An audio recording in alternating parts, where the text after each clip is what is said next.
What's up, everybody? This is El Perdido, Ernie P, back from the LostCast. It's been like forever since the first and last one. You see, we the true I'm here on my own. My subject for this week or for this LostCast will be AEW Dark. If everybody's been paying attention to AEW and what they've been doing since its inception, I mean, it's been a hell of a ride, whether you love it or you hate it. There's always this talk of, room for improvement, of course, because you have a lot of, indie guys or just very green athletes who are coming into this for the first time into a massive company, and, they gotta learn the ropes a little bit and maybe just, feel more comfortable in the environment, what the athletes are working with, especially if they've never worked with them before. So you do get a lot of that, but you have such incredible talent and some amazing people come in who are just now coming into their own. And I'm going to basically focus on AEW Dark episode 52, like the new 52. Hello. From September 15th, 2020, which was last week's episode. I know there's another one tomorrow, which will be the 22nd. But I just figured I'd bring this to everybody just because I've had actually been taking a lot of notes, watching all these athletes who I like, don't like, who has just been blowing me away. So let's get started. AEW Dark episode 52 last week. The show opens up with Red Velvet versus Brandy Rhodes. Brandy's been coming into her own. Her and it was Allie were in the tag team division. They looked during the tag team tournament that they had about a month back on AEW's YouTube. And it was a very good competition. I was really happy with the whole ending with Ivelisse and Diamante winning that. They look solid, super solid. A few weeks back, Ivelisse was on her own wrestling a match. I forget who it was with. But she didn't look all too complete and all too great in it. I think it was versus Diamante herself. Diamante just looking a lot more sharp and crisp. I've seen Ivelisse look incredible in the past, and she's been looking better in the past few weeks. So could have just been, I don't know if it's ring rust or what it is. I'm not a pro here, but it's just things I've noticed in other matches that she's had and what I've seen her do here in AEW. But aside from that, Brandy's been looking very good. She's been looking a lot better. Still, I think needs room for improvement. Just my opinion. I'm no pro. But you can see it in the ring where certain things don't look very powerful or as effective or just a little too set up. Red Velvet, if no one's aware of her, she is small, very athletic, very fast, crisp, green, but she's on her way. And you can see that she kind of gets it. And I'm really impressed by her. I like her. She takes sells very well. She takes some good damage. I love this kid. She's awesome. Brandy's doing okay. The little brand thing gets a little annoying, but I get it. Velvet kind of took it easy in this bout. Overall, I'm definitely making Brandy look really good, and she wins. Definitely Brandy Rhodes wins this one. Boo. But that's okay. You know what I mean? It's okay. She's coming to her own, and I'm happy for her, man. She's little by little, she's just definitely getting better and pulling off better matches. But Red Velvet, that's somebody who I'd like to see more of, and we definitely are, so good for her. Match 2 had Butcher and the Blade versus Daniel and Guerrier and Kevin Blackwood. Interesting match. Eddie Kingston was there, of course, for Butcher and the Blade, and it was just basically Butcher and Blade being who they are. I love these guys. Very crisp, very hard-hitting. Smash mouth, rough. They've been just week by week, seem to just get better and better and look better with all these other teams. And these youngsters, they look pretty good. You know what I mean? They tried to fire up, but it was basically just a clinic from the heels. They just ripped in the shreds. Great team, great teamwork. Incredible stuff, man. Can't say anything else about these guys. Really, just Butcher and Blade are one of my favorites, and I like to see them actually compete for some gold. Find their way, fight the champions again, but there's a lot of teams in the way there, so we'll see. Match number 3, Penelope Ford versus Danny Jordan. Danny Jordan is looking great. It looks like she's slimmed up a bit, gotten a little faster. She always sells great. Always got to worry about the way she takes like those Germans and shit, lands on her neck. Gets rough sometimes. But Penelope Ford, super solid, superstar, and super bad. What else can I say about her, man? Penelope Ford is a freaking star. She lost to Sheeta, which I was cool with, but it's somewhere down the line her title reign is gonna have to come. She's just incredible. Very athletic, super fast, innovates a little bit here and there. Um, the title shot shouldn't be too far off, man. I think she'll get another one. As far as Danny Jordan, she's a solid hand herself. She sells ridiculously well. She takes it really hard and gives it hard. What was it off? Something about this and the timing was slightly off somewhere through the match, but they kind of seemed to pick it up and finish it off. I noticed that happening a lot in Dark, where timing will go off and they'll have to kind of find themselves, which is fine. That makes it feel a little bit more realistic, like when somebody's cue is slightly off, so they'll take an extra bump into the corner, or it looks like misdirection. Sometimes it just makes it a little more realistic, and you gotta understand and appreciate some of that. It can't look too choreographed, because then we bitch and complain more, right? But a good match. I really enjoyed it. I love to see more Danny Jordan. At some point, I'm sure she'll pick up a win. Match number 4 was Brian Cage versus Megabyte Ronnie. Okay, I was not aware of Mr. Megabyte Ronnie until last week's episode of Being the Elite, in which he ate 2 cakes. I guess from what they were saying, he's the 18th in the world for eating. He's some kind of eating competitor.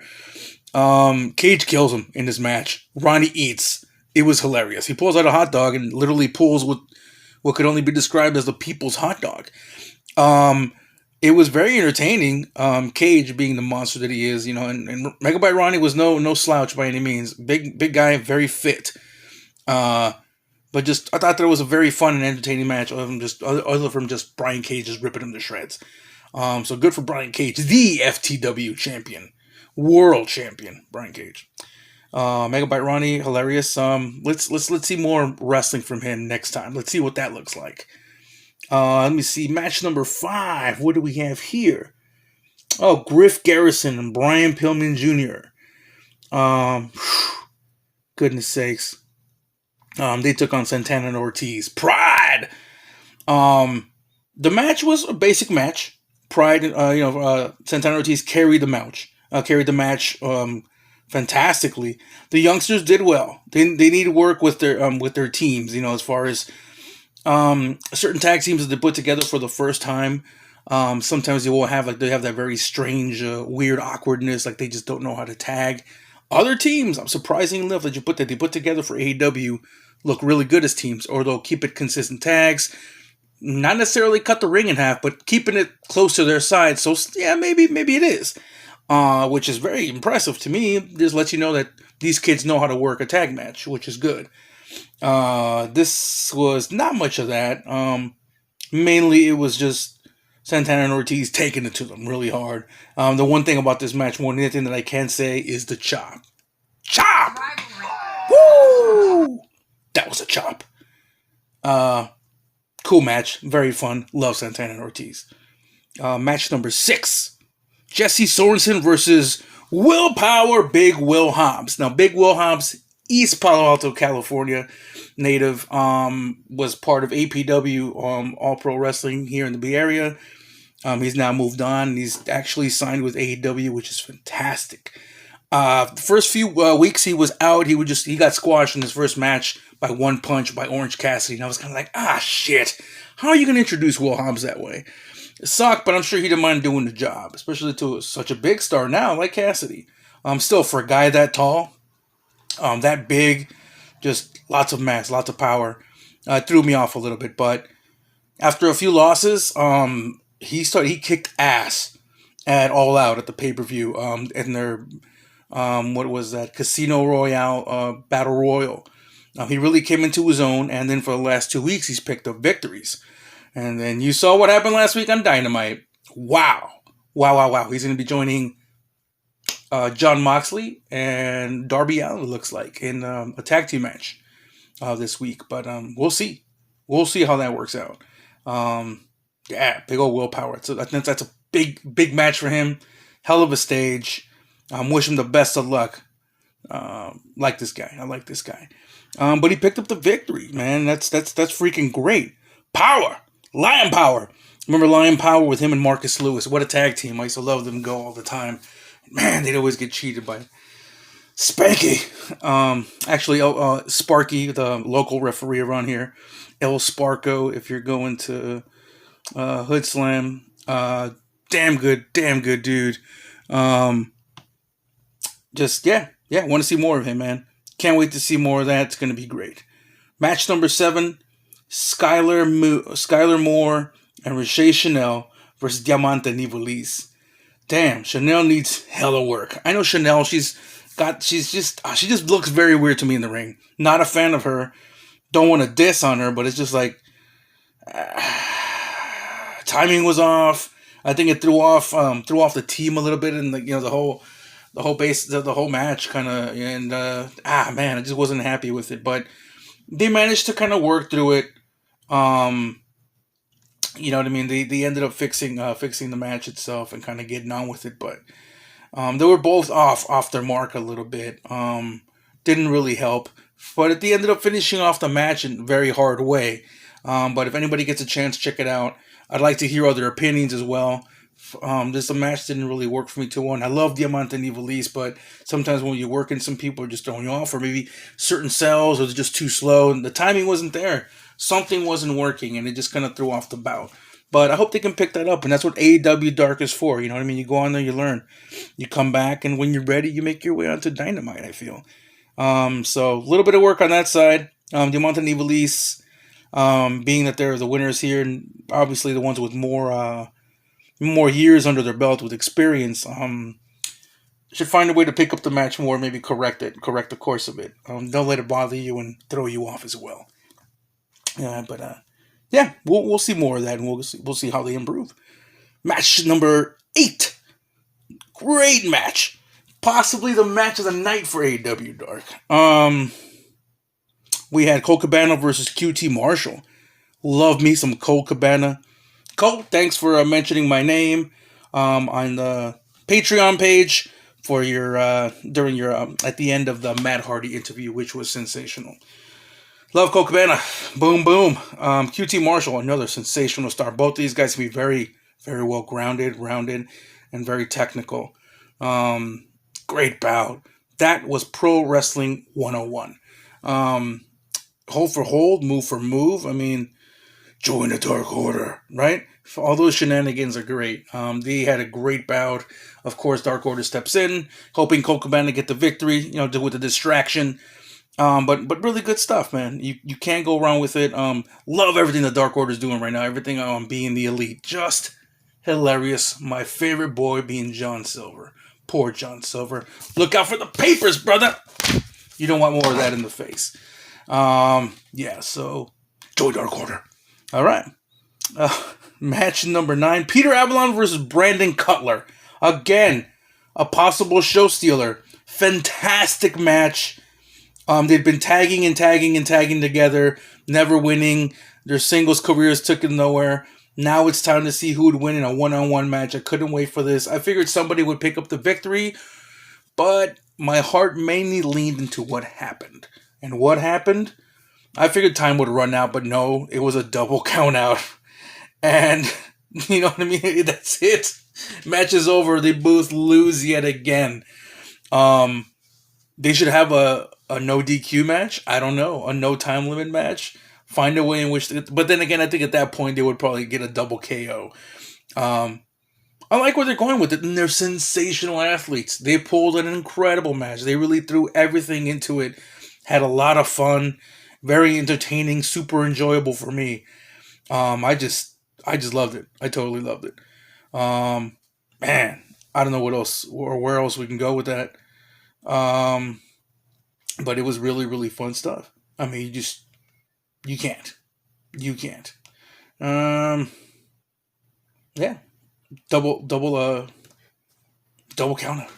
What can you say? Moving on. Who's got Max Stardom and Dante Smiley versus the Best Friends. Boom, boom, boom, blah, pow, pow, pow. This match looked pretty good. And Max Stardom and Dante Smiley actually looked pretty good. They knew they took a lot of damage. Man, did they take some damage. Smiley took great damage. They need some, still need a little bit of work. Best Friends are ready for Santana Ortiz, obviously for Dynamite, which was last week. And if anybody saw that for a junkyard match or a backyard brawl, whatever it was, hardcore thing, no rules. That was just absolutely fantastic. I think they pulled off something that I haven't seen done very well in a while. Just the spots, the small area they had to work in, and just how much they really put their bodies on the line. Thank you for that, gentlemen. Man, that was a very rough bout. It looks like all 4 men took a lot of damage. But what a show! What a show! It was just absolutely incredible. And the final match for AEW Dark last week was, of course, Dark Order versus Is That Private Party? And the Gun Club. Nothing much too crazy at the beginning of this match. Basic bout. However, what is his name? Austin Gunn. Once a Private Party's music hits, like, he just loses his shit. He's just like, ooh, ooh, ooh. It's great. Let the kid dance. Yeah, I mean, the match basically goes down pretty well. I really, really enjoyed the hell out of it. Once it starts getting to the climax of the match, everybody's going all over the place. People are flying. My boy Silver comes in and just displays raw power. Everybody starts hitting their spots. Silver does her thing. Incredible match. Just, oh goodness. The ending of this thing blows up and it goes everywhere. Incredible competition. Incredible fun. Join Dark Order. That's all I can say. I love the Dark Order. I just, little by little, they're definitely growing on me more and more. The competitors that they have in there, some underrated talent in John Silver and Alex Reynolds. At least those are the guys I see the most, and they're losing all the time. But, I mean, it's all in development, right? In development for what they come in the future. And just an incredible team. Some great athletes in there, and some great moves. Don't want to spoil the finish on that one because I feel like everybody needs to check it out. So last week's AEW Dark, watch that main event. It was sensational. Overall, there's just so much talent that I think we've got coming our way. One star to look out for is Captain Sean Dean. I've seen him wrestle a lot of dudes. Still hasn't won yet, but he always looks phenomenal. Who else do we got there? Like I'd already said, Danny Jordan, Red Velvet. Diamante is looking great with Ivelisse. Sometimes she's looking just a little bit crisper, which I kind of dig. But man, the potential's there. There's so much going on with Dark. Hopefully, everybody gets to check it out every week. It comes on Tuesdays, after 4 p.m. At which point you can watch it at your own leisure. But just an incredible show, man. I really dig it. Really dug it. And that's all for now. I want to keep this one nice and short. Just kind of talk about Dark and who I like in this and what works and what doesn't, at least for me. And I gotta give it up to that talent, man. They're just looking incredible. Every week is just something else that they're giving us, and a lot of stars are really starting to step up. So we'll get into more of this shit next time, man. Maybe we'll talk about Dynamite. But mainly I want to talk about comic books, considering we're just a few days removed from Batman Day, which was good. But until then, thanks everybody for tuning in, checking this out, just hearing me bullshit about this for a little bit, nothing too long. And yeah, shit. Hopefully that wasn't too in depth, even though I have tons of notes here. Just a bunch of talent that needs to be looked at. Dissected something. I like dissecting these matches and just to see what does and doesn't work. But as the weeks go on, I've noticed they've only gotten better and better. So with that being said, thank you very much. This is El Perdido Ernie P. Just shaking things up a little bit, giving you a little bit of what I think about AEW Dark, a show which I look forward to every week, along with Dynamite. There's that special thing about Dark, just because it's, the bottom of the barrel or just new talent. Like to see what these kids got and what they're going to be bringing to the show, and just the magic that can come from it. Yeah. All right. AEW. Be elite, everybody. Thank you so much. This is El Perdido Ernie P. Ernie Palacios on YouTube.